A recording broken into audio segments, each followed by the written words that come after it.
We have a plan for it, just, Yeah. it's, a lot of people don't come to church, so we don't really, at We least have to be able to reach them somehow. I mean, there's gotta be a way in this today's modern.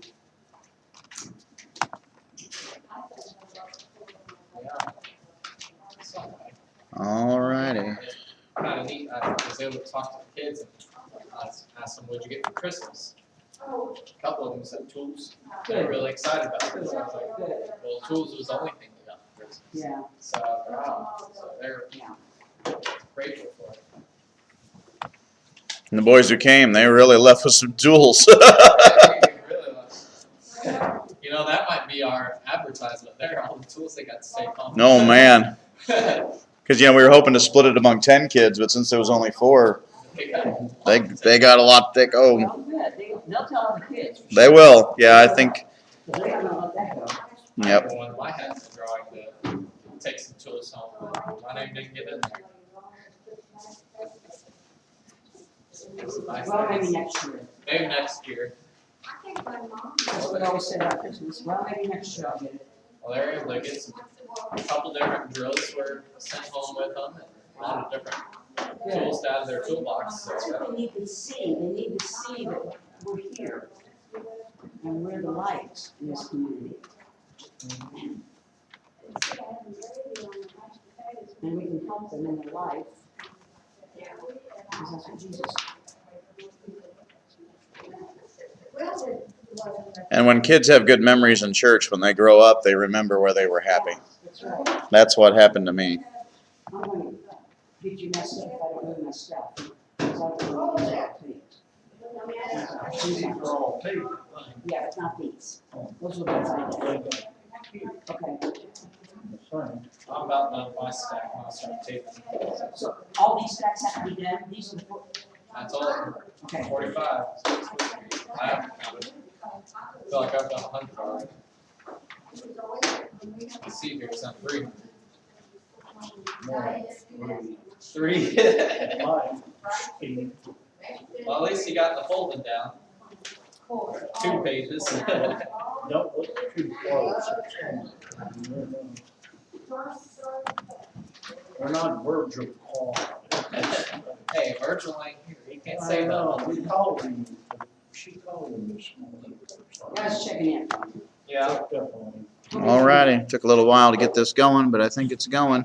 Right now we're folding newsletters, and then we're going to have Bible studies. So the newsletters won't take long at all because there's only a few of them, and so no big deal. So we'll get that done here in a bit, and we'll start Bible study. Tell them we're going to send them 15 each to fold. Oh, okay, yeah. And Alex, in his usual, being his usual self, says we'll send you 15 so you can fold each of you. So that's good. Rosalie and Steve are here. Paul and Linda, Karen and Shirley, myself, and somehow, for some reason, Alex was invited. So that's where we're at. All right. Put the ones that are taped here. I'm going to text you all the link here. Yeah, throw them in here. I'll stack them up and Alright. look pretty later. Just throw them in there, Paul. I'll stack them later.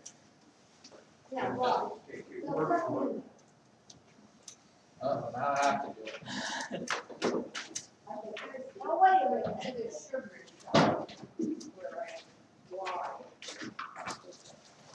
I'll stack them up and look pretty later. Just throw them in there.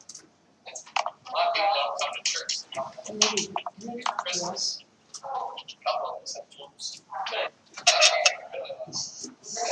You know, that might be our advertisement there. Because they got the same on. No, man. Visitor in my house last night. So she got up to go get some coffee and she says, "Grandma, we got a bottle of water, thank you very much." What was it? Yes, but I poured out 4 scratches. Now, Shirley, you still have your schnauzer, don't you? Oh, no? No, Oh, I've been having it for several months. really? I haven't seen him. I'm sorry. No, you got to wear it. It's not very trusty. Really? Oh, okay. Alright. Well, I was gonna say they're bred for hunting mouses. Yeah. Mice, not mouses. Mouses. Yeah, at least that's travel. All right. So I know you're going to see a blank table with some voices in the background. Again, we're just folding newsletters. We'll be back here in a bit. We only have a few more to do. I figured so. Pretty quick. Yeah. You know, I think that's pretty much true of most any Thank kind you all of for your help. critter environment. Before Lisa brought them, I said, we need to hurry up and eat and go home, that way we don't have to do it. And Josh said that me and him have to do it tomorrow, so I said, well, I'm gonna have sick leave. He was gonna bring it to the house, he was gonna have sick to do it. I don't blame you. You can do this while you're resting on the couch. Yeah. It's not too hard to labor, is it? Oh, Pardon? it's not too hard to labor, is it? No. Fingers are dry. Cry me a river.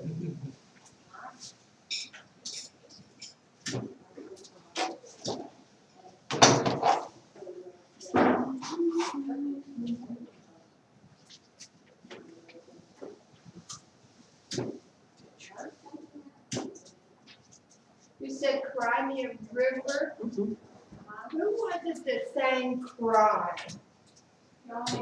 I don't know. John, yeah. Johnny Beat you to the Mathis. last one, Paul. Got Yes, Ray's the last name. Yeah. Oh. Yeah, no. Beautiful. Mhm. Maybe she said cry me a river. Maybe they were that King Cole. Was it? No. Well, last name is, what is it? Johnny Mathis, Johnny Mathis. Ray, or back in the 50s, yeah, it was Johnny Mathis.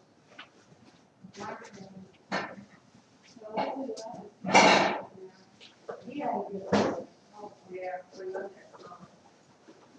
What is it on your right? Oh, Rosalie. Yeah. Meant to tell you, some of those small chairs, the little blue ones and stuff, have been Yeah. taken out of your classroom, like moved throughout the FLC. I've been returning them. I figure they, like, you know, the little bitty Yeah. chairs. I want to make sure that those belong to your classroom. Is that right? Well, the kids want the bigger chairs. Some of them do, so it doesn't matter. Okay. They're just stacked up over there. I don't care what they sit on as long, you know. Okay. But I didn't know whether there would be enough big chairs for them. But some of them want to sit on the little ones, so I just leave a mixture. Okay, thanks. All right. Thanks for bringing it back. I just know that there's a few random, I'm like, oh, these are supposed to be in Rosalie's classroom, so, Yeah. okay. Do you want some more big chairs then, or? No, because they don't use all of them that we got. Until we get more, if we get some more attending, which I'm working on, Yeah, you know. I got another name to, I'm gonna send some notes to. okay. And I've got some things I want to present to the elders and stuff, to see if we can't get Get more people. people here. Yeah, that'd be great. We gotta do something. Everybody's gotta do that. Yeah, I got it done. Oh, you're kidding. Did you want me to save you a couple? I can tape them the No, for thank you. you. Okay.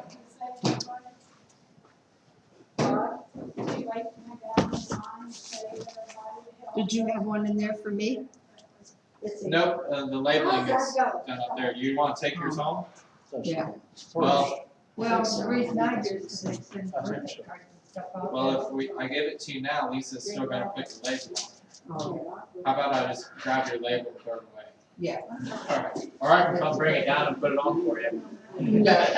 Throw it away. Alright, Yeah, I like to have this movie early because the first week in February, sometimes I don't get this in time to get a birthday card out. yeah, So if I can pick them up here, that works better. yeah, I'll take the washcloth. Oh, okay, good deal, thank you. Is that something you made, Karen? Yeah, oh yeah, Good deal. oh yeah. I'm gonna have something to do. Karen, do you ever go to the Anafi banquet? Coffee bank, yeah, I have, Yeah. I haven't, I didn't sign up for this one, I don't know. if it's Yeah, on, well, we can still, But,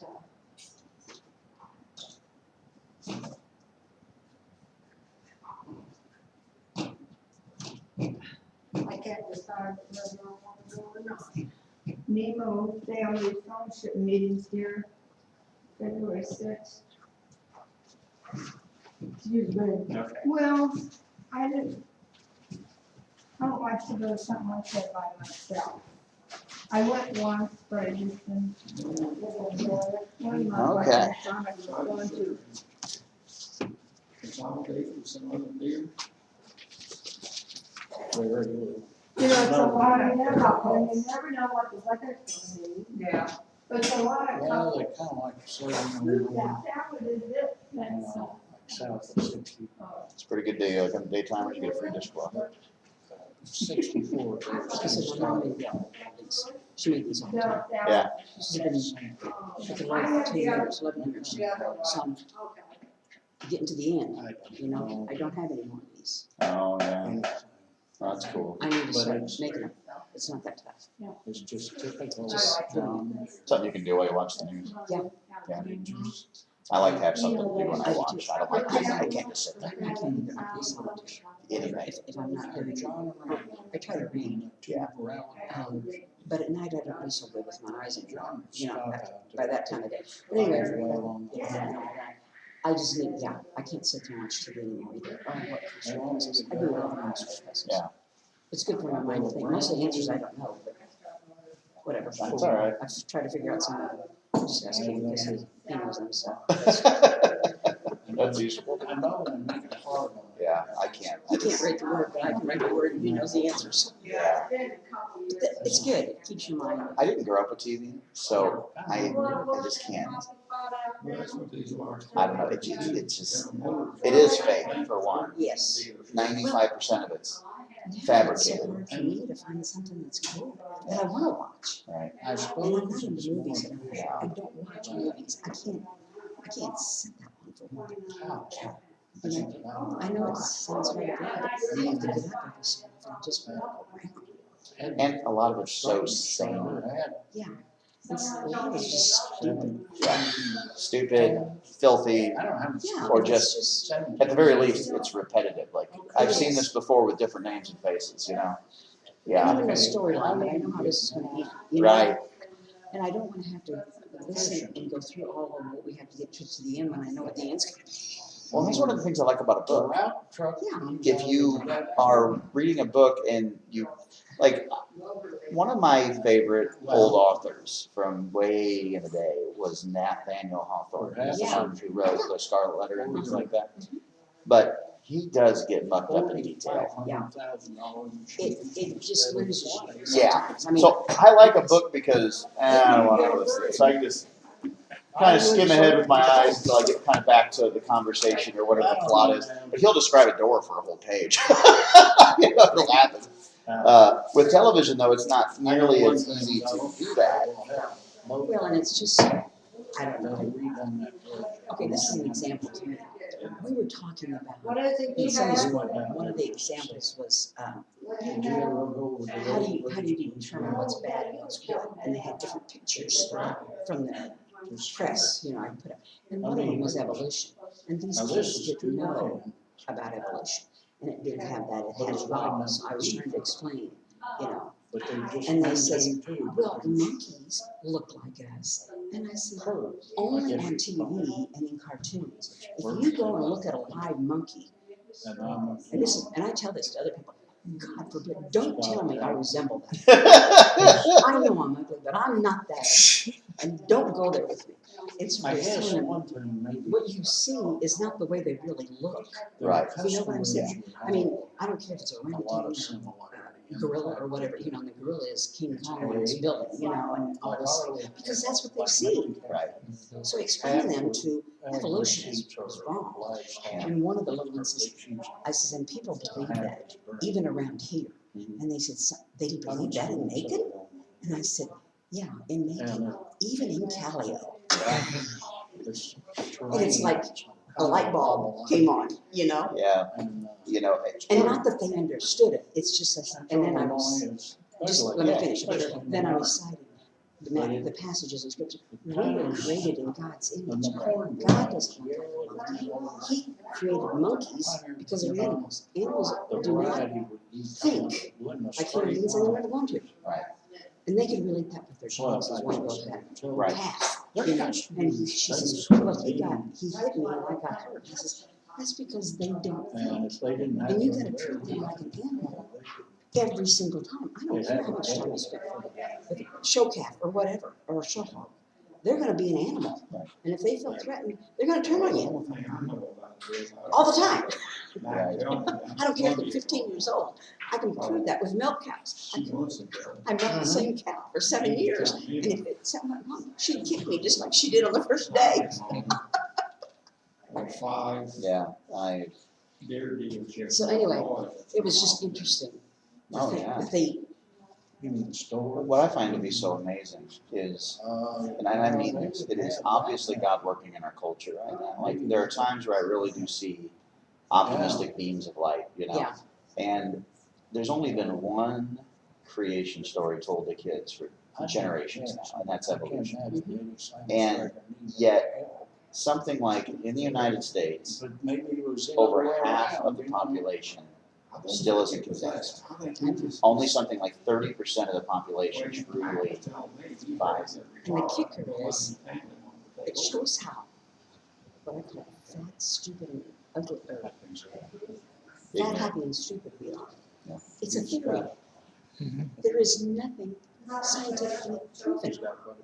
And it's like, we're taking this as gospel. It's the same way with the Freud guy, you know, and we're using his thinking and what he did. He exploited mentally ill people. I mean, for crying out loud. He was an abuser of those people to do all these experiments. And they're acclimating him and saying he's brilliant because he discovered this. Give me a break. Well, that's what I told Mom. I didn't go over so well. I finally kept my, you know, I was gonna get a break. You know what I'm saying? Yeah. But it just blows my mind. You know, if I can figure this out, I mean, because God knows I'm not the sharpest knife in the world. Good grief. Use a little discernment. I have a lot of conversations with people about evolution and creation because when people find out, you know, I'm a preacher and then I'm a preacher of a conservative church, Yeah. there's, not by any means everybody, but there's always people out there who immediately think, wow, the exact same thing about me. Wow, how ignorant are you? How could you be alive in 2020, a man with a college degree and a professional job, and you think evolution isn't true? And I said, look, I'm not going to argue with you because that doesn't work, but I'm going to tell you this. Why is it that so many people who don't believe it are so successful? Oh my gosh. If we were really that stupid and that ignorant and could fall for what you think is nonsense, why is it that our families are together and our communities work and our churches function and we're happy people? Like, take it away from all the, Why do you want to lower yourself to think that you came from a doctrine? yeah, that's a big part of it. And I guess to me, it's like, okay, I know what it's like to be a nerd and be academic and be a student and do everything just by the book. And maybe you can make some points about evolution in that quasi world. But all I'm really interested in, especially with age and kids, is what really works. Evolution doesn't work. It doesn't teach my kids or my family or my community anything positive. What it actually does is encourage us to treat each other like animals and to devalue one another. And that's what we've done. Yeah, I'm not going to do it. Society is living proof of that. So if I have to choose between being a functional, successful, happy ignoramus or the alternative, I'm going to stick right here, dude. Because you ain't going to convince me otherwise. Yeah. You could spout all your theorems you want. It don't work. I mean, let's say you built the world's most perfect car, the fastest car, the most comfortable car. You had these plans that were perfect and nobody could find any flaws with them.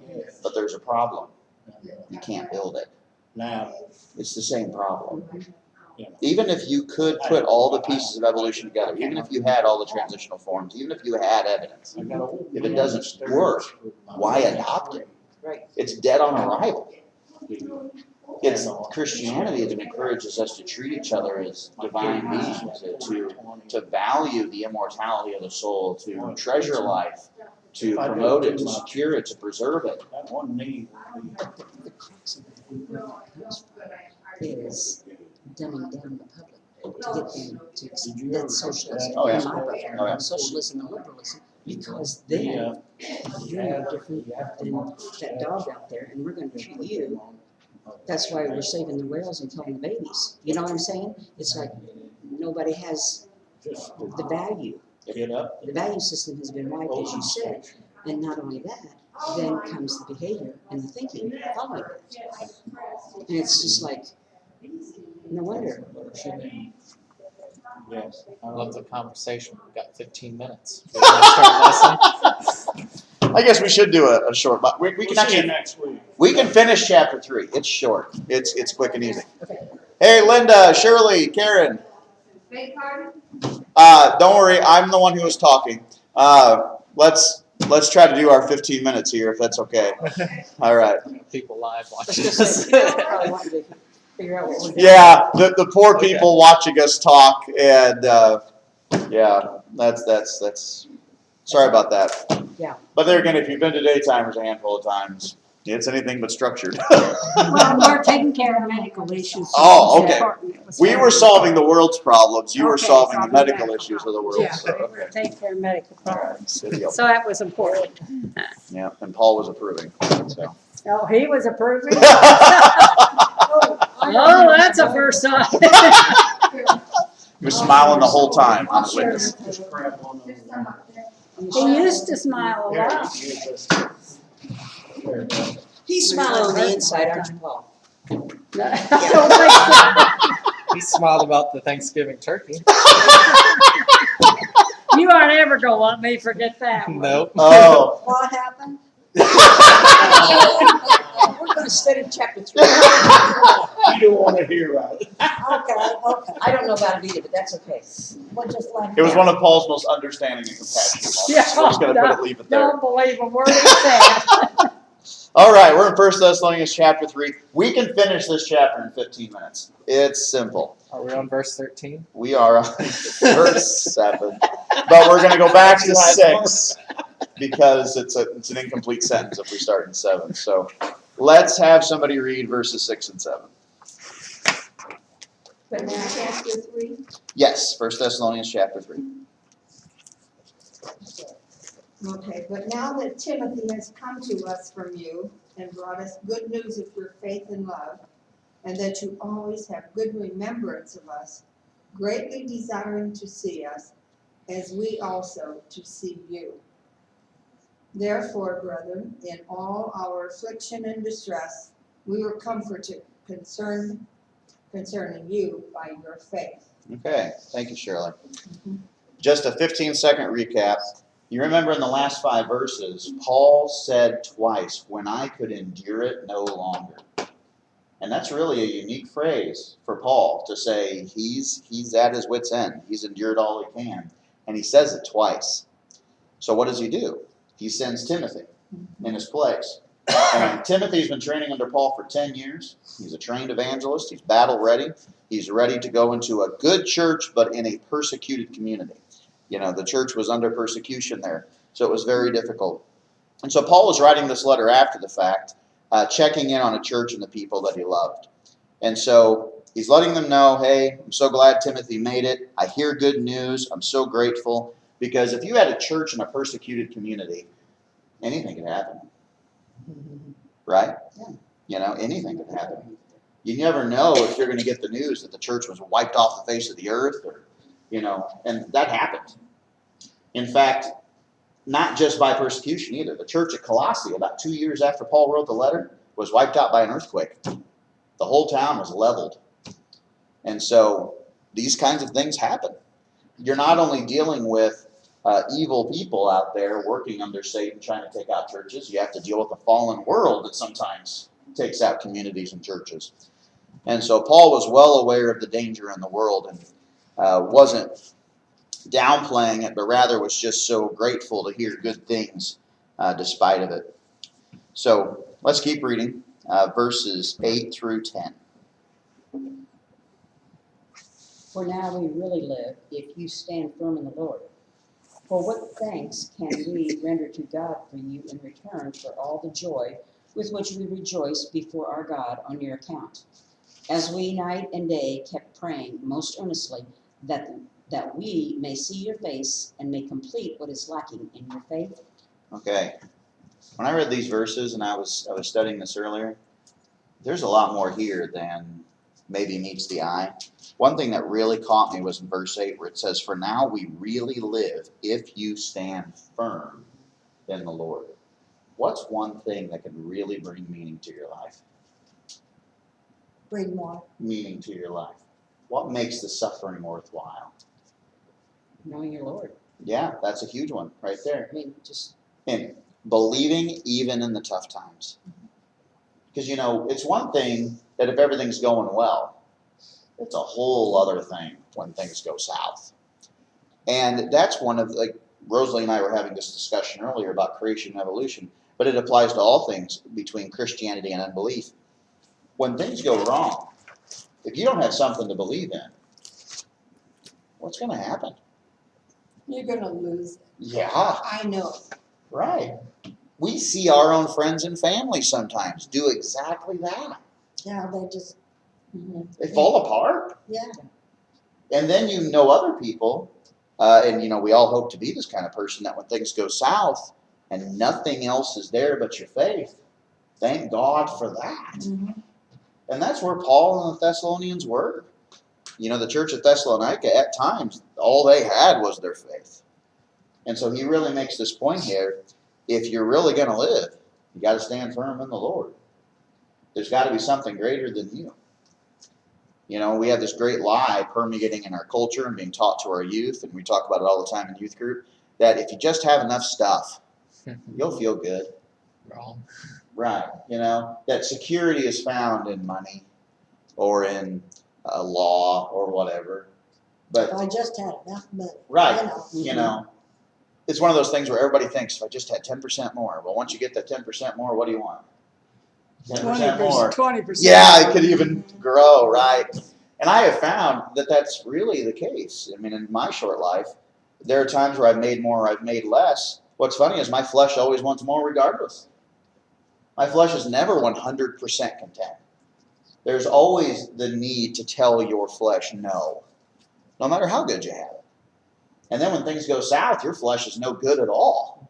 What good are your temptations when things go wrong? But when you're a Christian and things are going good, sometimes you forget Yeah. who you should be thanking for it. But when things start going bad, then you know you First need thing you do.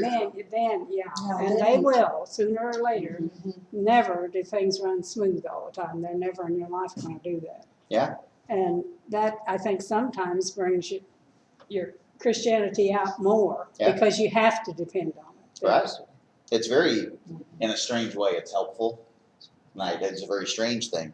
But the church has always done better under persecution. absolutely. That's It's when they grow. Yeah, it separates the men from the boys, the wheat from the chaff, so to speak. It does. It makes you face, do I really believe this or not? Because if you don't, you only got two options. Either you're going to support evil or you're going to passively tolerate it. Neither one is, horrible. And that's what happened in the persecution of the first century. Yeah. It got those people out of Jerusalem. Right. They had to go, they had to leave. Yeah. And as they left, They spread the word. Yeah, they shared the word. This is what God has done for me. Yeah. And what a Jesus message to Christ. preach, in those situations. Amen. So there's really a lot here. And then, we all just discussed here gratitude. And that's something with age I have found to be the cure for many ills. Thankful. There's so many times where I could focus on the negative, but my goodness, how good God has been to me. And then the more that you focus on it, it seems like it just grows and grows and grows. And the negativity isn't so bad. When you focus on the Lord. Yeah. Yeah. Yeah. When you're focused on the good things he's done for you, when the bad things happen, they're not nearly as devastating. Well, it helps put things in perspective. Right. And you talked about values earlier. You know, I think when you're younger, it's so easy to focus on money and stuff and the physical. And then what's funny with age is that when that stuff disappears for whatever reason, if you've matured in the Lord, it's just not that big of a deal. You know, I don't care about stuff anywhere near as much as I used to.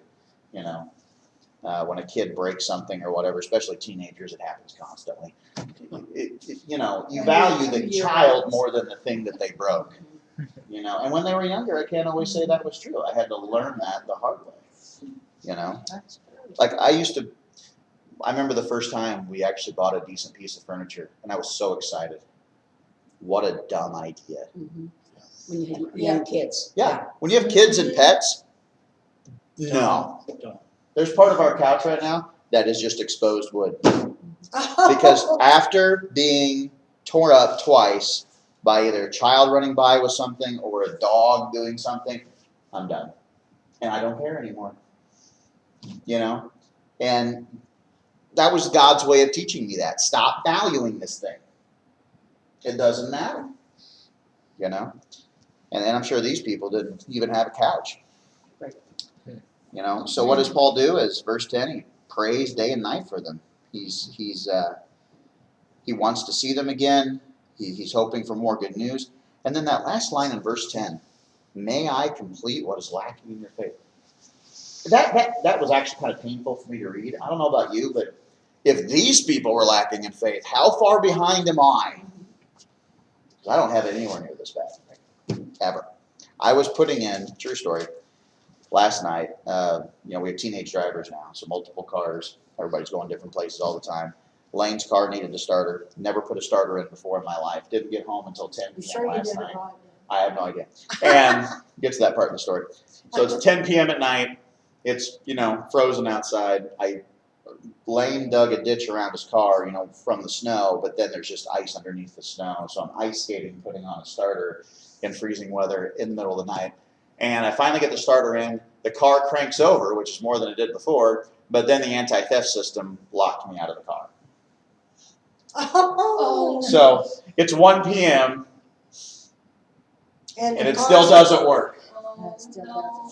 And as I told Lisa this morning when I came into the office, it's amazing how the flesh gives you two options right at that moment, or your soul, however you want to look at it. Your flesh wants to curse, and your soul wants to say, at least it's over. You can go to bed. Because there's nothing more I can do, you know? That's it. You know, and 10 years ago, I might, you know, I would have reacted very differently. But last night, it was just like, I'll deal with it tomorrow. You But know? sometimes that's what I think they're trying to tell us, that you get to step away from things sometimes. You get to a point that you just gotta get away from it and then come back. Yeah. And then today, Daytimers, I tried to trade my 15-year-old Honda for Paul's car, and he wasn't interested. You know, I can't imagine why not. I know, right? Me neither. Particularly when it has to do with an theft, because he wouldn't know what to do with it either. Yeah. That's okay, Paul, because I wouldn't either. So I'm going to go get the computer part I need, which I think is really ironic. You know, a computer part to get a car I was gonna say, don't you? Yeah, can you figure the I computer can, out? That's all that but is. not at 1 a.m. Yeah. You know, so so now I get to go back to being a nerd. But anyway, so you know, I just read that and I thought, man, if he needs to complete something that's lacking in their faith, I have got so much more to do. Well, another perspective of that is just letting them know that I'm coming to encourage you. Yeah.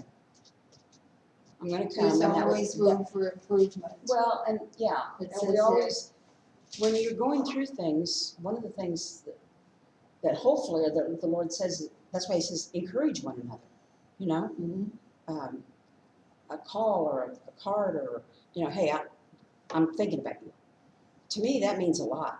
'Cause Also, somebody- I'm sorry. No, I'm done. I was just going to say, this group is the most encouraging group to me in my week. It is. Like, this is the most fun I have at church every week. And I mean that in a serious way. Enlightened job. Yeah, and I'm not being flippant when I say that. Like, it's really good to have fun with God's people, to laugh, to encourage one another because you need that in your life. Absolutely. There's so much awful that happens that you got to have moments like this. This is what the church was meant to be. And you know, there were groups this size or even smaller who met in a cave because they were under persecution at times. And this was church. It's what they had.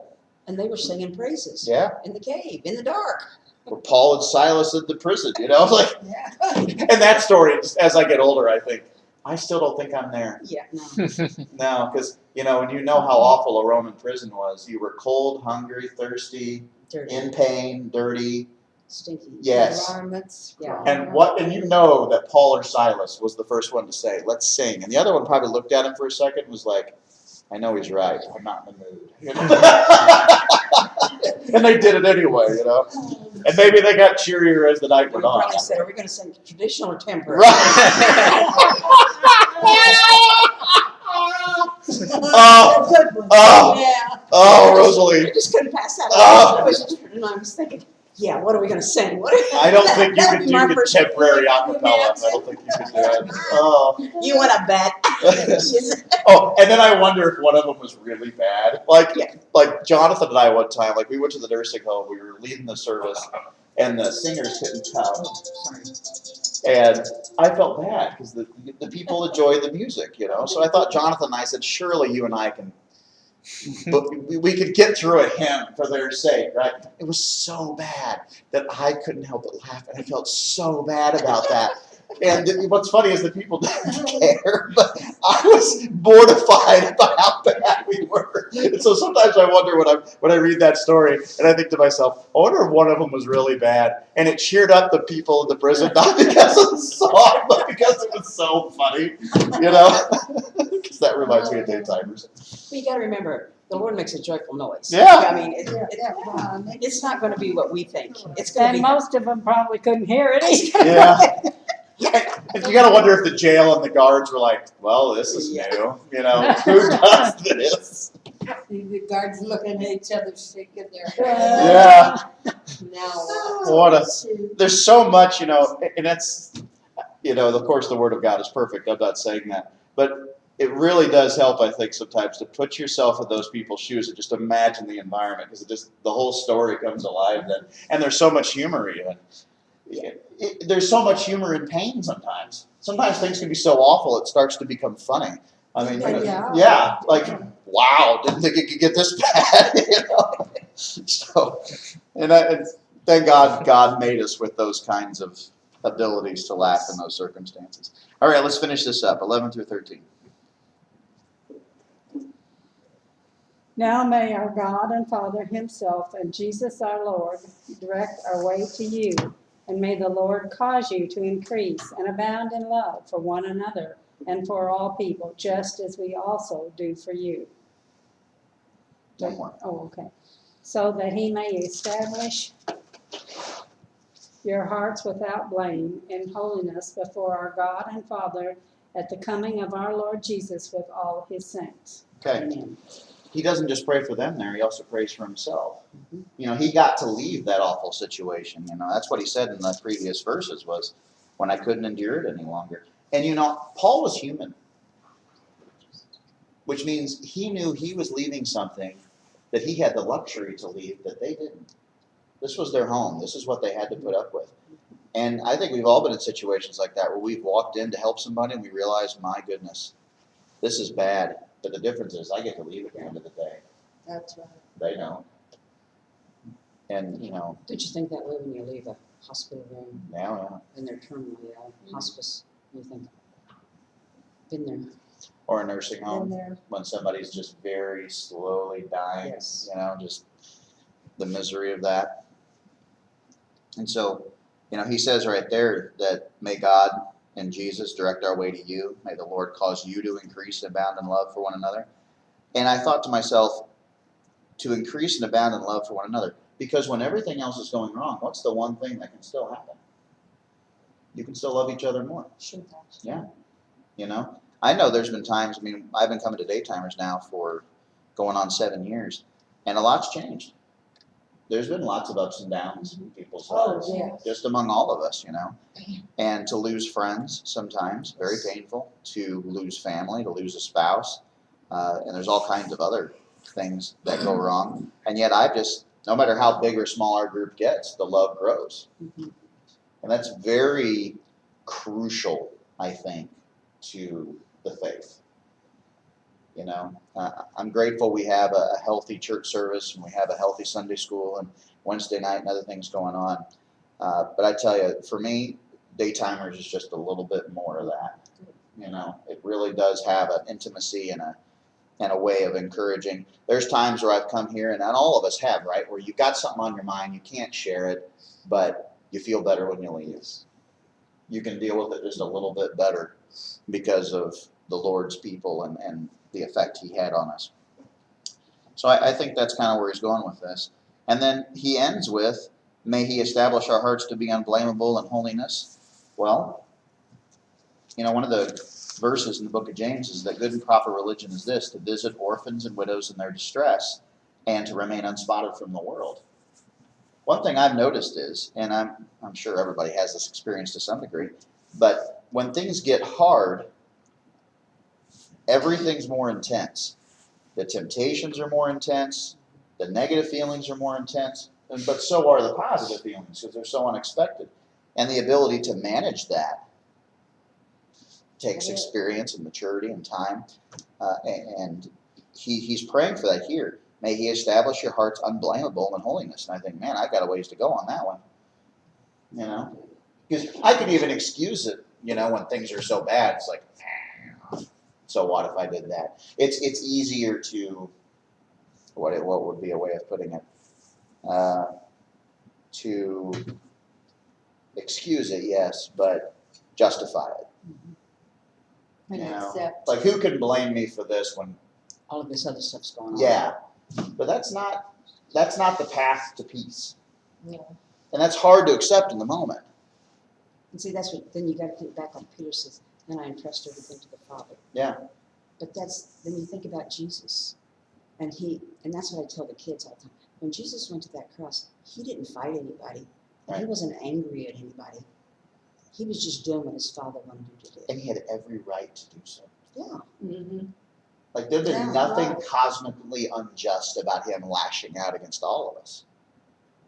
But Or still today. yeah, and so how many times have we either been or we've had somebody tell us, well, the reason why I got mad is because they did this, this, and this.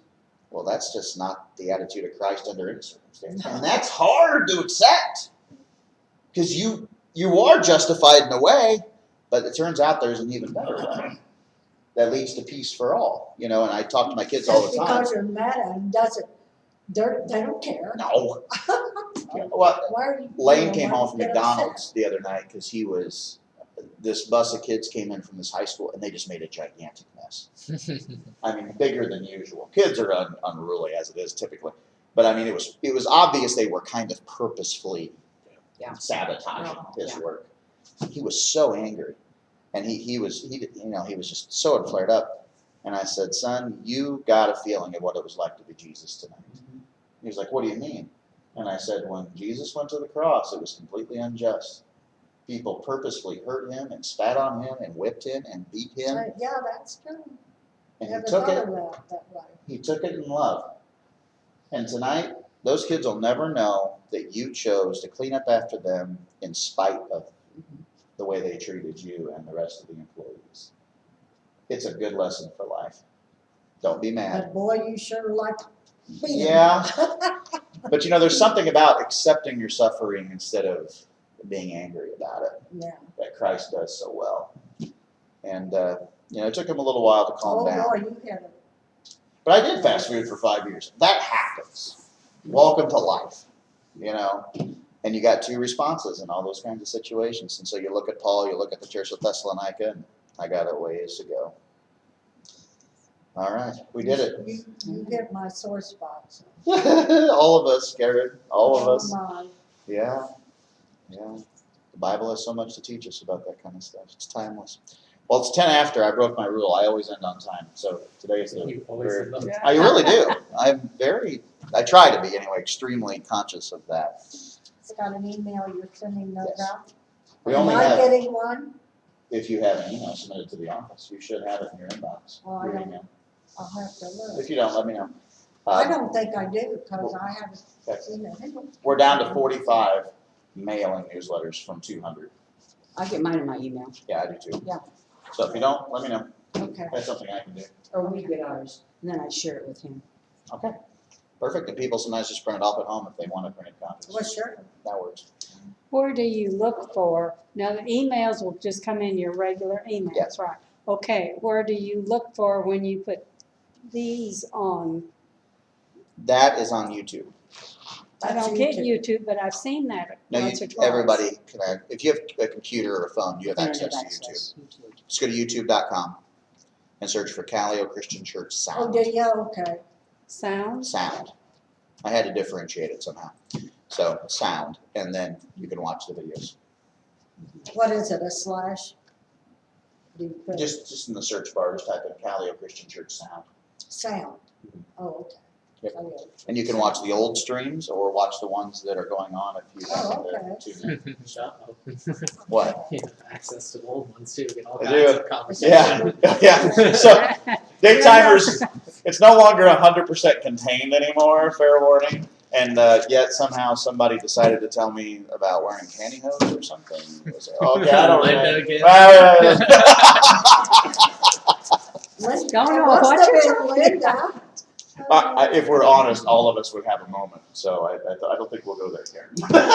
Oh, I think I'm the one that said that one. No, you've got one I'll never forget though, and I'm not going to repeat. All right. Well, with that in mind, I say we close out. Huh? All right, Alex, would you lead us in prayer? Father, thank you so much for allowing us to be able to be here, be able to meet, and for the road and parking lot not to be all ice. And thank you for that. And thank you for the Bible study that we've had and learned a lot about your word and also our lives and how to apply it. Thank you for the great meals that we had as well and fellowship. Love you. In Jesus Christ's name I pray. Amen. Amen. All right. Well, let's wave bye to everybody. Bye. See you later. All right.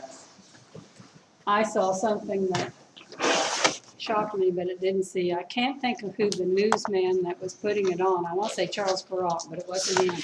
Someone that used to be on all the time. He was doing a special on because this is the 75th anniversary of Auschwitz. Auschwitz. Uh-huh. And they had this Jew that had been persecuted and had been imprisoned there for so many years and then got transferred to some others.